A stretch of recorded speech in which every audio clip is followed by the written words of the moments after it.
Hey, happy day. Sharon Horne-Ellstrom here. Let's talk about the expression, when the cat's away, the mice will play. Now, I think almost all of us can remember a time when we were in school and the teacher left the room and all hell broke loose because all of a sudden the authority figure, our teacher, wasn't in the room and everybody went crazy. We were bouncing off walls, running around, chatting with our friends. Nowadays, people are probably on their cell phones or playing YouTube or doing whatever, or getting into mischief. But for the most part, when the teacher left the room, everything went crazy and kids went and did whatever they want. We had a sense of freedom. And this expression, of course, it is I can't even talk today. It's been around in English since the 1600s. It is a proverb, and it's so true. In corporate America, it was the same thing. I would find that we would go on department retreats, and then when we were gone, when all the managers were off doing a retreat, either doing fiscal planning or goal setting or team building, everything would go crazy back at the plant or back at work, back at the job site, right? Or when I would not be present in my business, if I was busy off doing sales calls or meeting with new customers or doing something, there were inevitably problems or things going on back at my manufacturing facility. If I wasn't there, if I didn't make my face known, if I wasn't there, then people think that I don't care, would think I didn't care, even though I don't know how they thought I didn't care, because I was pretty much there whenever I wasn't off doing something else for the business. And things would go wrong. Productivity would go down, even though the expectations were set. This is how much you should be able to do in a certain amount of time, unless there's extenuating circumstances. I would still find that when I wasn't there, when I didn't pop in often enough, it seemed like other people didn't care, and results would not be as good as when I was there. There are certain things in your business that I contend you need to always pay attention to. I think the finances everything in your business is your responsibility, right? And even though we delegate, we have department heads and we have teams that help us do these things, we still are responsible for, I say you don't leave go of at least the direction of the marketing. You don't let go of the direction and the expectations of the finances. You don't let go of the overall goal and the overall expectations and values of the organization. You set the tone for those things.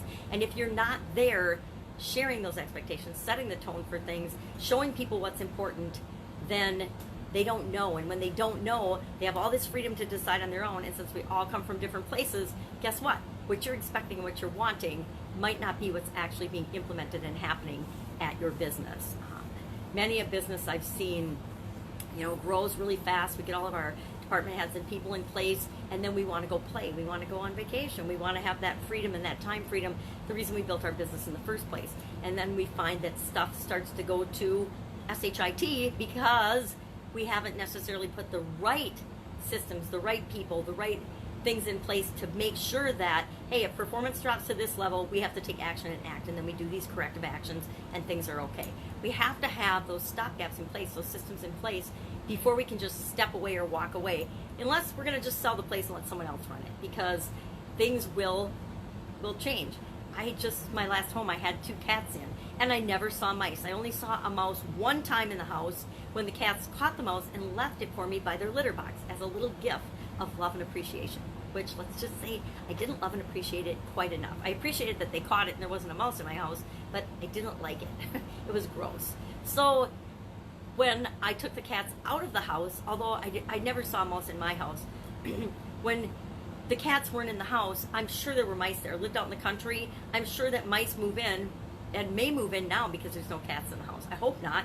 I hope we've sealed it up and caulked it up, and it's all we're rehabbing and getting ready to move. But I hope that there won't be any mice. But I will say that having lived out in the country my entire life, you inevitably have mice that get into your house. And if you've got a cat, you never see them. If you don't have a cat, you're likely to see them scurrying across the kitchen floor.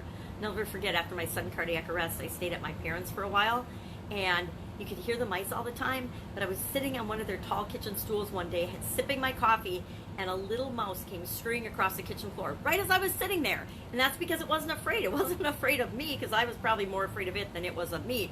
And it certainly wasn't afraid of a cat or anything or any predators, because there weren't any cats there. But I got even, because I had my husband bring the cats over, and the cats spent a couple of weeks with me at the house taking care of the mice and making sure that I never saw a mouse again.